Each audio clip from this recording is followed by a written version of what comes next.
One of the most recognized consequences of aging is a decline in immune function, illustrated by vulnerability to dying from the flu, a poor response to vaccinations.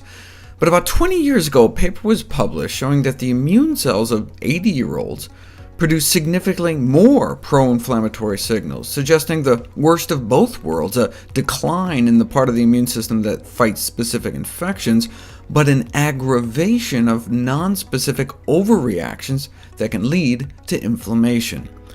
This has since been formalized in a concept referred to as inflammaging, chronic low-grade inflammation we now know is typical of aging, which may be responsible for the decline in the onset of disease in the elderly. So what can we do about it?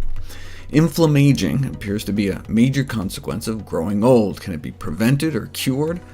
The key to successful aging and longevity may be to decrease chronic inflammation without compromising an acute response when exposed to pathogens.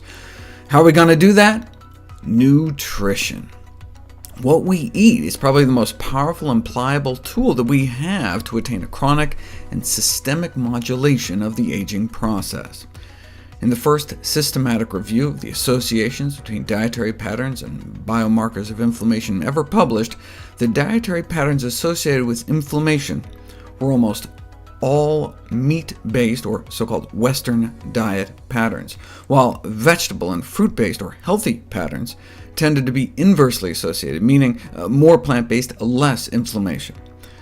The reason why meat is associated with inflammation may be because of both the animal protein and the animal fat. In the first interventional study that separately evaluated the effects of vegetable and animal protein on inflammatory status as it relates to obesity and metabolic syndrome when you're trying to lose weight, what they found was that a higher intake of animal origin protein, specifically meat, is associated with higher plasma levels of inflammatory markers in obese adults. The reason obesity is associated with increased risk of many cancers may be because of obesity-associated inflammation. Obesity-driven inflammation may stimulate prostaglandin-mediated estrogen biosynthesis in breast tissues.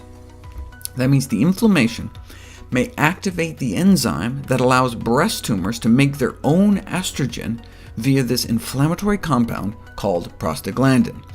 If you measure the level of prostaglandins in women's urine, it correlates with breast cancer risk.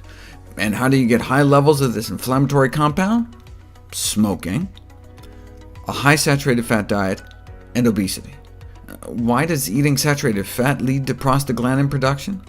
Because prostaglandins are made from arachidonic acid, and arachidonic acid is a major ingredient in animal fats. And so animal fats contain arachidonic acid. Arachidonic acid is what our body produces inflammatory compounds like prostaglandins with, and they can then go on to stimulate breast cancer growth, and may also play a role in colon cancer, lung cancer, or head and neck cancer as well.